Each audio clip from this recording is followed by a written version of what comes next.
সেই নামাজটা আপনার চোখে পড়লো, ওই নামাজের মধ্যে ইমাম পাকের শরীরে এত হাজার হাজার তীর নিক্ষেপ করা হলো, এটা চোখে পড়লো। মুসলমান, এদেরকে আপনি মুসলমান বলেন? ভাই এদেরকে তো মানুষ বলারও সুযোগ নাই, এদেরকে তো মানুষও বলার সুযোগ নাই। যদি কেউ মানুষ হয়ে থাকে ভাই, তো তার দিলে তো ব্যথা লাগার কথা যে আহারে নামাজের ভিতরে কত অত্যাচার করছে, নামাজের ভিতরেও কত অত্যাচার করা হয়েছে ইমাম পাকের উপরে। যদি আপনি মানুষ হয়ে থাকেন আপনার হৃদয়টা ব্যথিত হবে। বাট আপনি যদি মানুষ না হন, আপনি যদি পশু হন, আপনি যদি জীবজন্তু হন, আপনি যদি জড় পদার্থ হন, আপনার যদি আকল না থাকে, আপনার যদি বিবেক না থাকে, আপনার তো ভাই ব্যথা লাগার কথা না। ব্যথা কার লাগে? তার ব্যথা লাগে যার হৃদয়ে আল্লাহ তাআলা মনুষ্যত্ব দান করেছেন। এই জন্য হিন্দুরা কাঁদে ইমাম পাকের জন্য, এই জন্য অন্যান্য ধর্মের মানুষরা কাঁদে ইমাম পাকের জন্য, এই জন্য আমরা কাঁদি ইমাম পাকদের জন্য। কারণ আমাদের ভিতরে মনুষ্যত্ব আছে। যার ভিতরে মনুষ্যত্ব নাই সে কখনো কাঁদবে না ইমাম পাক। এখন দেখ আজব দেখা, কথা বললে কথায় কথা চলে আসে। কারবালার আলোচনা এটা শেষ হওয়ার মতো নয়। একই টপিক ধরেছি, এটাই এখনো শেষ করতে পারি না। আলোচনার মূল আলোচনা এখন আমি যেতে পারি না, এখনো সেই ভূমিকার আলোচনায় চলতেছে ভাই।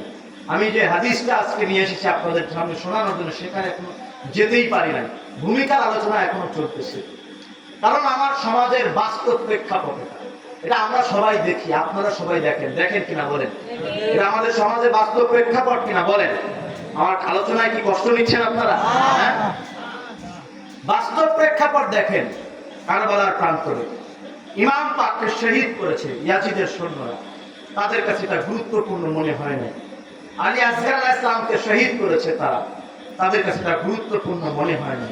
হযরত আলী আকবর আলাইহিস সালামকে শহীদ করেছেন তারা, তাদের কাছে এটা গুরুত্বপূর্ণ মনে হয় না। তাদের কাছে গুরুত্ব পেয়েছে কোনটা? নামাজ। দ্রুত ইমাম হুসাইনকে কতল করো, আমাদের আসরের নামাজ যেন কাজা না হয়ে যায়। আমার সাথে একটু কথা বলতে হবে ভাই, কি বলেন ভাই? তাই তো নাকি? কারবালা ইমাম পাকের শাহাদাত তাদের কাছে কোনো গুরুত্ব রাখে না। আলী আসগার আলাইহিস সালামের শাহাদাত তাদের কাছে কোনো গুরুত্ব রাখে না। আলী আকবর আলাইহিস সালামের শাহাদাত তাদের কাছে কোনো গুরুত্ব রাখে না। গুরুত্ব কোনটা? নামাজ। গুরুত্ব কোনটা? নামাজ। ধরে বলেন গুরুত্ব কোনটা? নামাজ। আশ্চর্যের ব্যাপার হলো এটা সত্য। কারবালাতে ইমাম পাককে তারা শহীদ করেছে, একবারও তাদের মনে হয় নাই যেটা আমাদের গুনাহ হয়ে গেছে। আলী আসগার আলাইহিস সালামকে শহীদ করেছেন, আর ওনার বুকের মধ্যে তীর বিদ্ধ করেছেন, একবার ওদের মনে হয় নাই এটা আমাদের গুনাহ হইতেছে। আলী আকবর আলাইহিস সালামকে জবেহ করেছে, একবারও তাদের মনে হয় নাই যে আমাদের একটা গুনাহ হইতেছে। গুনাহ মনে হয়েছে কোনটা? যে আসরের নামাজ যদি কাজা হয়ে যায়, এক ওয়াক্ত নামাজ কাজা করলে 80 হুব্বা দোজখে থাকা লাগবে, এত বড় গুনাহ আমরা করতে পারবো না। একটা বার ধরে নাউযুবিল্লাহ বলা যাবে কিনা বলেন? ইমাম পাককে শহীদ করেছে, গুনাহ মনে হয় না। 72 জন শহীদানের পবিত্র দেহ মুবারকের উপর দিয়ে তেজি ঘোড়া রেলাই দিছে, একবারও গুনাহ মনে হয় না। 3টা দিন ফোরাত নদীর পানি অবরোধ করে রেখেছে, ছোট্ট ছোট্ট বাচ্চাদের জিহ্বাটা শুকায় কাপ হয়ে গেছে, একটা বারও মনে হয় নাই যে আমরা গুনাহ করতেছি। মনে হয় না হয়েছে? মনে হয়েছে বলেন? গুনাহ আসলো কোন সময়? গুনার চিন্তা কখন আসলো? যখন দেখলো বেলা পড়ে যাইতেছে, বেলা পড়ে যাইতেছে, তাহলে তো আসরের টাইম হয়ে যাবে। তো যদি এই কতল করতে গিয়ে যদি আসরের নামাজ কাজা হয়ে যায়, তো আল্লাহর সামনে তারা কি জবাব দেব? নাউযুবিল্লাহ পড়ে না ভাই? আমি আপনাদেরকে কারবালার এই ঘটনাগুলো এই জন্য শোনাইতেছি না যে আপনারা জানেন না, আমি জানি এগুলো আপনারা জানেন, বাট আমি আপনাদের সামনে এগুলো তুলে ধরতেছি আমার সমাজের প্রেক্ষাপটের সাথে মিলানোর জন্য, আমার সমাজের প্রেক্ষাপটের সাথে মিলিয়ে দেখানোর জন্য আপনাদেরকে, যে আজ আপনি আমার সমাজের দিকে তাকান, আজ আপনি আমার সমাজের দিকে তাকান, আমার সমাজ ব্যবস্থার দিকে তাকান, আমার মসজিদের খতিব সাহেবের ওয়াজের দিকে তাকান, তাফসীরুল কোরআন মাহফিলের দিকে তাকান, আজ আপনি চায়ের দোকানের আড্ডার দিকে তাকান, মসজিদে বসে বসে আলাপ আলোচনার দিকে তাকান। প্রত্যেকটা জায়গায় নামাজ গুরুত্ব পায়, আহলে বাইত গুরুত্ব পায় না। কথা বলতে হবে ভাই, নামাজ ঠিকই তার জায়গায় গুরুত্ব গেছে, কিন্তু আহলে বাইত তাদের কাছে কখনো গুরুত্ব পায় নাই।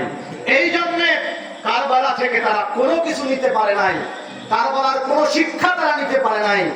একটা শিক্ষা কারবালা থেকে তারা নিয়েছে যে ইমাম হুসাইন আলাইহিস সালাম জীবনের শেষ মুহূর্তেও 2 রাকাত নামাজ ছেড়ে দেন নাই, সুতরাং আমাদেরও কখনো নামাজ ছেড়ে দেওয়া যাবে না। দেখেন ভাই, ওই ইয়াজিদিরাও কারবালাতে ইমাম পাক শহীদ হয় হোক, আলী আসগার শহীদ হয় হোক, নামাজ যেন ছুটে না যায়। এরাও আজ কারবালার সেই আশুরা পাকের দিনে, ইয়াউমে আশুরা শুক্রবারতম দিনে ওই একই ওয়াজ করতেছে যে হুসাইন কারবালায় শহীদ হয়েছে হোক, আলী আসগার শহীদ হয়েছে হোক, আলী আকবর শহীদ হয়েছে হোক, তাতে আমাদের কিছু দায় আসে না। ইমাম হুসাইন শেষ মুহূর্তে 2 রাকাত নামাজ পড়ছে, সুতরাং আমাদের শিক্ষা কি? আমাদের শিক্ষা জীবনে কোনোদিন নামাজ ছেড়ে দেওয়া যাবে না। কথা বলেন ভাই। এরাও নামাজের গুরুত্ব দিচ্ছে কারবালা থেকে, কারবালা ইয়াজিদিরাও নামাজের গুরুত্ব দিয়েছিল। বলেন তাহলে ওই ইয়াজিদিদের সাথে এদের তুলনা হয় কি হয় না? কথা বলেন ভাই, হয় কি হয় না?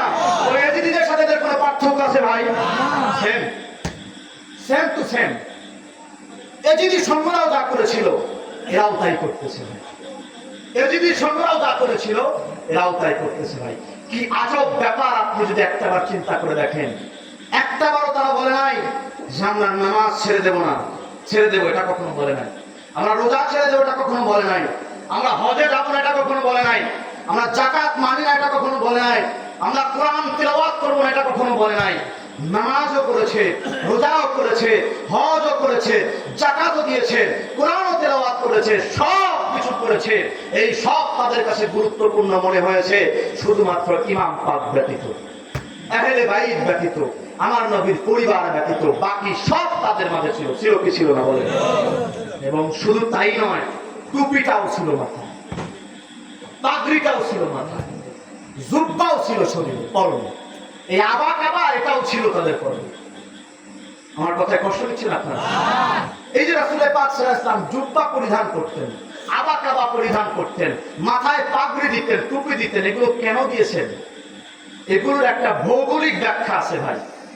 আরব উপদ্বীপে আমাদের মতো এইভাবে এত ঘাম বের হয় না আমাদের শরীর থেকে।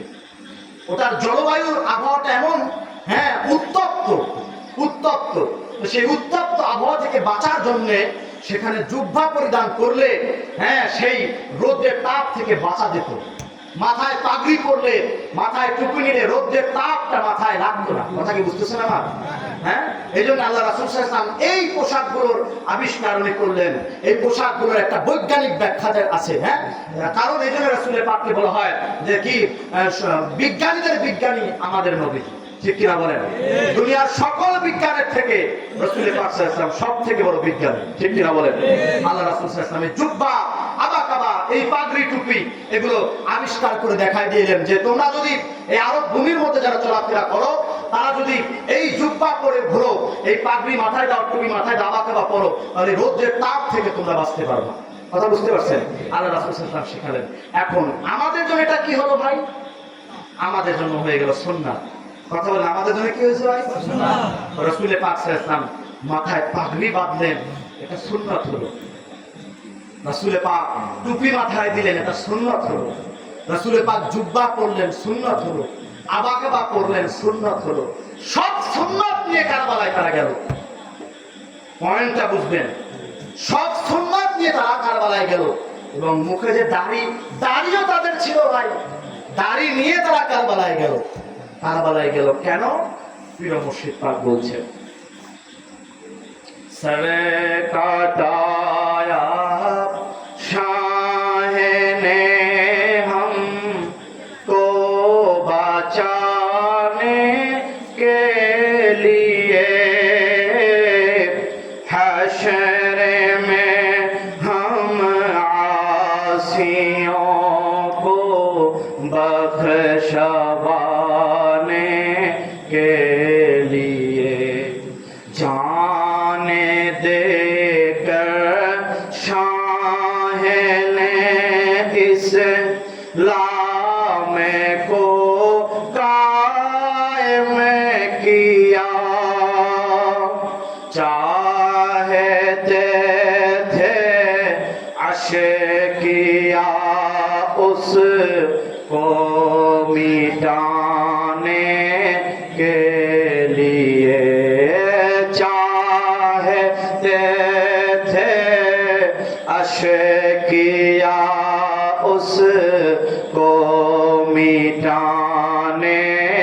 के लिए প্রিয় মুর্শিদ পাক বলছেন জানে দেकर शाह ने इस्लाम को कायम किया ইমাম আলী মাকাম কারবালার প্রান্তরে গেলেন কেন বলে জান দিয়ে এই ইসলামকে কায়েম করার জন্য ইমাম পাক কারবালাতে গেলেন চাহতে थे আশকিয়া उसको मिटाने के लिए শত্রু পক্ষ যারা ছিল আশকিয়া যারা ছিল ইয়াজিদের দল যারা ছিল তারা এটা চেয়েছিল যে এই ধর্মটাকে পৃথিবী থেকে মিটিয়ে দিতে এই যে কারবালার ফিলোসফি কারবালার দর্শনটা আজকে শিখে যান আশকিয়া যারা সেখানে গিয়েছিল ইয়াজিদের দর্শন যারা গিয়েছিল তারা কারবালাতে গিয়েছিল ধর্মটাকে মিটিয়ে দেওয়ার জন্য বলেন কি করার জন্য মিটিয়ে দেওয়ার জন্য ইমাম পাক কারবালাতে কেন গেলেন ধর্মকে কায়েম করার জন্য তো যারা ধর্মকে মিটিয়ে দেওয়ার জন্য গেছিল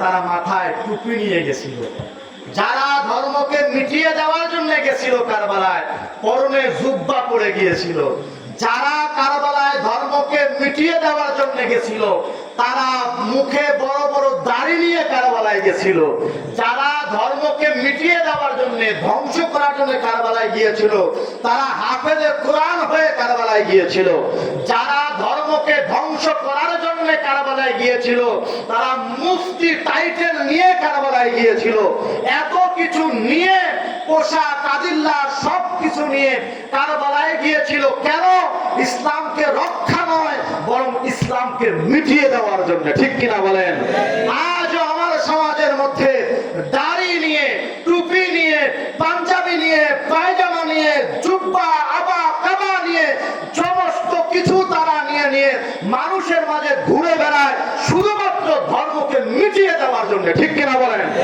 তো সেই কারবালা আর বর্তমান 2026 এর মধ্যে কোনো পার্থক্য নাই কথা বলেন ভাই কারবালা 2026 এই 2026 সালের মধ্যে কোনো পার্থক্য নাই ভাই আপনি তাকায় দেখেন এখন তো সোশ্যাল মিডিয়ার যুগ সবকিছু এখন ওপেন দেখা যায় বিশ্বের কোন জায়গায় কে কি বলতেছে কি না বলতেছে আমরা তো দেখি বড় বড় দাড়ি আছে ভাই তাদের মাথায় পাগড়িটাও বড় ঘন্টাটাও বড় সবকিছুই বড় কিন্তু অন্তরের মধ্যে আছে ইসলাম কিভাবে মিটিয়ে দেওয়া যায় জমিন থেকে এই চিন্তা ভাবনা ঠিক কিনা বলেন ইমাম পাক কারবালাতে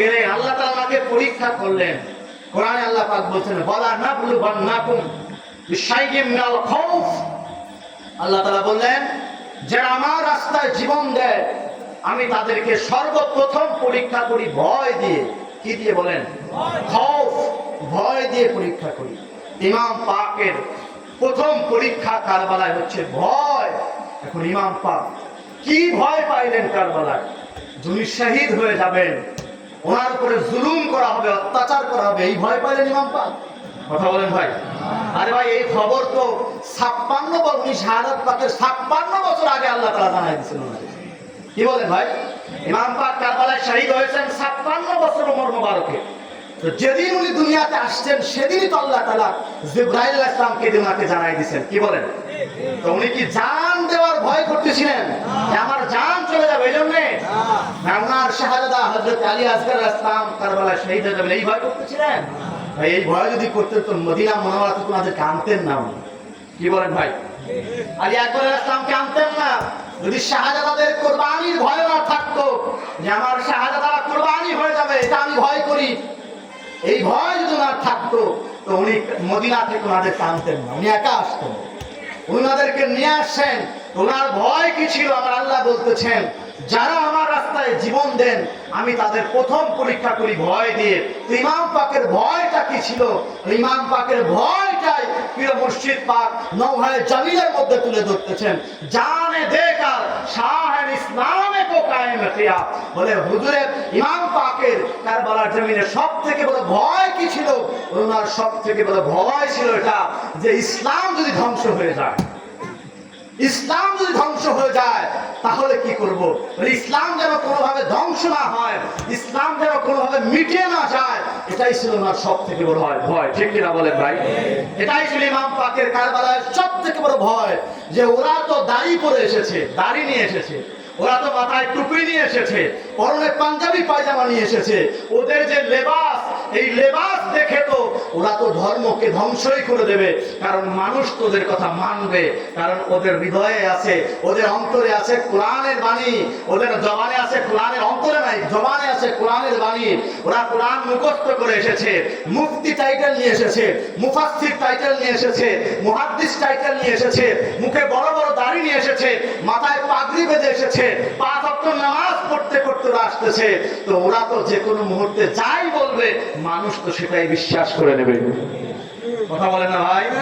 ইমাম পাকের সব থেকে বড় কারবালায় ভয় ছিল এটাই, ধর্ম যেন ধ্বংস না হয়ে যায়, দিন যেন ধ্বংস না হয়ে যায়। এজন্য দিন ইসলামও এসে ইমাম পাকের কাছে করজোড়ে ভিক্ষা করতেছেন, ইমাম পাক আমি ধর্ম আজ জরাজীর্ণ হয়ে গেছি, আমি ধর্ম আজ শেষ হয়ে যাইতেছি, ইমাম পাক আপনি আমাকে রক্ষা করেন, আপনি আমাকে উদ্ধার করেন।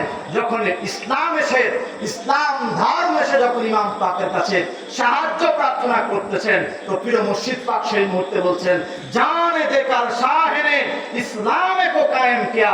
তখন ইমাম পাক ওনার নিজের জান মুবারক সঁপে দিয়ে ইসলামকে চিরতরে দুনিয়ার মধ্যে কায়েম করে দিলেন। পড়েন সুবহানাল্লাহ। চিরতরে জমিনের মধ্যে ইসলামের বুনিয়াদটাকে ইমাম পাক গেড়ে দিলেন জমিনের মধ্যে, যে কিয়ামত তক এই জমিনের মধ্যে যত শত্রুতা হোক, যত ইসলামকে মেটানোর চেষ্টা করা হোক, আমি হুসাইন আলাইহিস সালাম এই কারবালার জমিনে যে রক্ত দিয়ে ইসলাম লিখে গেলাম, এই ইসলাম কিয়ামত তক জমিনের মধ্যে থাকবে।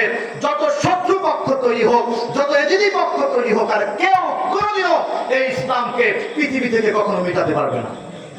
ইমাম পাক এমন একটা জ্বর, এমন একটা শিকড় এই জমিনের মধ্যে গেড়ে দিয়ে গেলেন, এমন একটা শিকড় গেড়ে দিয়ে গেলেন ভাই, যে কিয়ামত তক এই জমিনের মধ্যে থেকে এই শিকড়কে কেউ কখনো আর উপড়ে ফেলতে পারবে না। বিরুদ্ধাচরণ করবে, ধর্মকে মিটানোর চেষ্টা করবে, কিন্তু শিকড়কে আর কখনো উঠাতে পারবে না। কথা কি বুঝতেছেন আমার? বড়ই গাছ চেনেন না আপনারা? বড়ই গাছ, এই বড়ই গাছ আপনি দেখবেন প্রতি বছরে বড়ই হওয়ার পরে, বড়ই ধরার পরে ওই বাড়িওয়ালা বড়ই গাছের সব ডালপালা যা আছে সবকিছু কেটে দেয়, দেয় কিনা বলেন?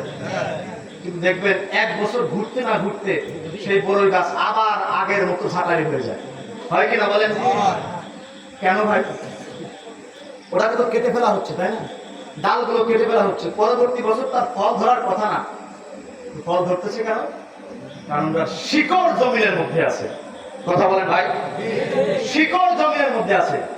আপনি যদি ওটার উপর থেকে, মাটির উপর থেকে সমান করে কেটে ফেলেন, দেখবেন আগামী বছর দেখবেন আবার ওখান থেকে গাছ উঠে গেছে।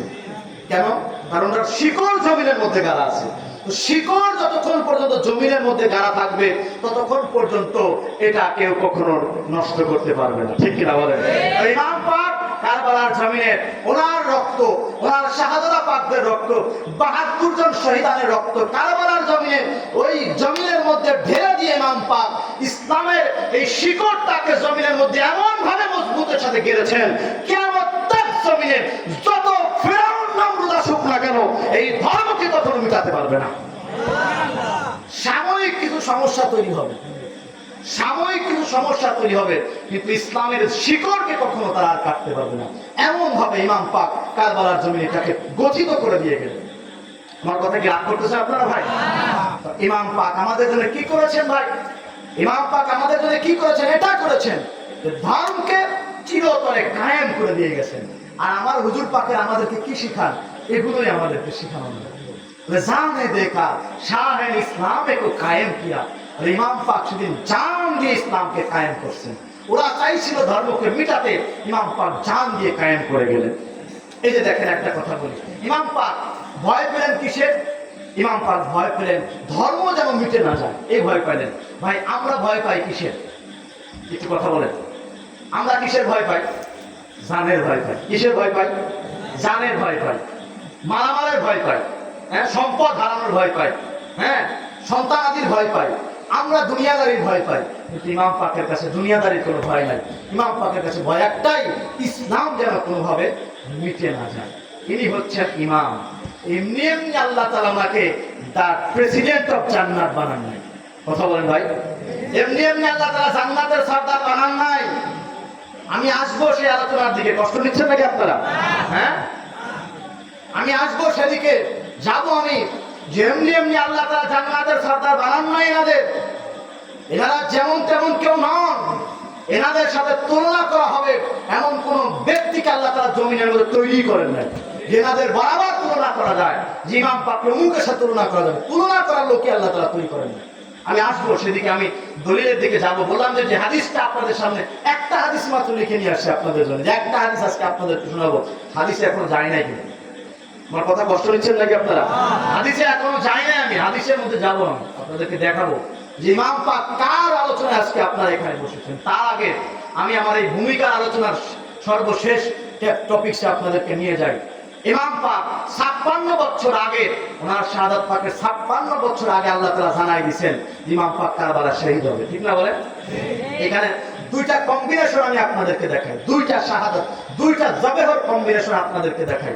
আল্লাহ তাআলা হযরত ইব্রাহিম আলাইহিস সালামকে স্বপ্নে দেখালেন, স্বপ্নের মাধ্যমে আদিষ্ট করলেন যে হে ইব্রাহিম আলাইহিস সালাম, তুমি তোমার সন্তানকে জবেহ করো। কিসের মাধ্যমে জানেছেন? একটু কথা বলেন না ভাই। আর রাসূল পাক সাল্লাল্লাহু আলাইহি ওয়াসাল্লামকে স্বপ্নের মাধ্যমে নয়, জিবরাইল পাঠায় দিয়ে খবর পাঠাইছে। পাঠকরা বুঝবেন, ইব্রাহিম আলাইহিস সালামকে আল্লাহ তাআলা নির্দেশ দিবেন যে হে ইব্রাহিম, তুমি তোমার শাহাদাতকে কুরবানি করো। তো আল্লাহ রাব্বুল আলামিন ঘুরায়া পেঁচায়া বলতেছেন, সরাসরি বলতেছেন না, হে ইব্রাহিম তুমি তোমার প্রিয় বস্তুটাকে জবেহ করো, প্রিয় বস্তুটাকে কুরবানি করো, এভাবে বলতেছেন। এবং সেটা তাও সরাসরি নয়, স্বপ্নের মাধ্যমে। স্বপ্নের মাধ্যমে ইব্রাহিম আলাইহিস সালাম পাকের কান্নার কোনো সুযোগ ছিল না ভাই। ইব্রাহিম আলাইহিস সালাম যখন ওনার শাহাদাতকে জবেহর জন্য নিয়ে গেলেন, ওনার কিন্তু কান্না করার কোনো সুযোগ ছিল না। কেন? কারণ উনি যদি কাঁদতেন তাহলে উনি ফেল করতেন, উনি ফেল করতেন, পরীক্ষায় পাস করতে পারতেন না। কারণ এটা ছিল ওনার জন্য একটা পরীক্ষা, যে উনি নিজে হাতে ওনার শাহাদাত গলায় ছুরি ধরতে পারেন কিনা। আল্লাহ তাআলা এই পরীক্ষাটা ওনাকে দিয়ে করালেন। যদি উনি কাঁদতেন যে হারে আমার শাহাদাতকে আমি জবেহ করতেছি, যদি কাঁদতেন তাহলে উনি কি হতেন? ফেল করে যেতেন। রাসূল পাক সাল্লাল্লাহু আলাইহি ওয়াসাল্লামকে আল্লাহ তাআলা যদি বলতেন ইয়া রাসূলুল্লাহ হাবিবাল্লাহ, আপনি আপনার প্রিয় বস্তুকে কুরবানি করেন, যদি রাসূল পাককে বলতেন আল্লাহ তাআলা যে ইয়া রাসূলুল্লাহ আপনার প্রিয় বস্তুকে আপনি কুরবানি করেন, রাসূল পাকও হাসতে হাসতে কুরবানি করতেন, কাঁদতেন না। আমার কথা কি বুঝতেছেন আপনারা? কাঁদতেন না। যদি রাসূল পাককে নিজে ওনাকে যদি বলতেন যে আপনি কুরবানি করেন ইয়া রাসূলুল্লাহ, রাসূল পাক হাসতে হাসতে কুরবানি করতেন। কারণ এটা ওনার জন্য হতো একটা পরীক্ষা, এটা হতো ওনার জন্য একটা পরীক্ষা। কিন্তু আল্লাহ তাআলা এটা বলেন নাই যে ইয়া রাসূলুল্লাহ আপনি আপনার শাহাদাতের কুরবানি করেন, বরং আল্লাহ তাআলা জিবরাইলকে দিয়ে এই খবর পাঠালেন, এই খবর পাঠালেন যে হে ইয়া রাসূলুল্লাহ হাবিবাল্লাহ, হ্যাঁ, যে আপনারই উম্মত সাদাতুল ইবনে হাজা আপনার এই শাহাদাতকে কারবালার প্রান্তরে শহীদ করে দিলেন। রাসূল পাক কান্না শুরু করলেন। এই যে ভাই, দুইটা জবেহর মধ্যে পার্থক্য বুঝলেন, দুইটা জবেহের মধ্যে পার্থক্য বুঝলেন। একটা জবেহ, যেই জবেহর কথা আল্লাহ তাআলা স্বপ্নের মধ্য দিয়ে জানাই দিচ্ছেন, জিবরাইলকে পাঠাচ্ছেন না, স্বপ্নের মধ্য দিয়ে জানাই দিচ্ছেন। এবং ইব্রাহিম আলাইহিস সালাম নিজেকে বলছেন আপনি জবেহ করেন। ইব্রাহিম আলাইহিস সালামের কান্নার কোনো সুযোগ নাই, কিন্তু রাসূল পাককে নিজে নিজে বলছেন না যে ইয়া রাসূলুল্লাহ আপনি কুরবানি করেন, বলছেন আপনারই শাহাদাত দ্বারা আপনারই বান্দাকে, আপনারই শাহাদাতকে, আপনারই উম্মতরা এই শাহাদাতকে শহীদ করে দেবে কারবালায়। রাসূল পাক কাঁদলেন। এই যে উম্মত দ্বারা শহীদ করা হবে, এজন্য এটা কান্নার একটা কারণ হয়ে গেল। কথা কি বুঝতেছেন আমার? কান্নার একটা কারণ হয়ে গেল ভাই। কেন আমরা কাঁদি? কারবালার জন্য কেন কাঁদি? কারণ এটা যে কান্নারই জন্যই তৈরি হয়েছে, কান্নার জন্যই তৈরি করা হয়েছে, তার সব থেকে বড় প্রমাণ হচ্ছে এটা আল্লাহ তাআলা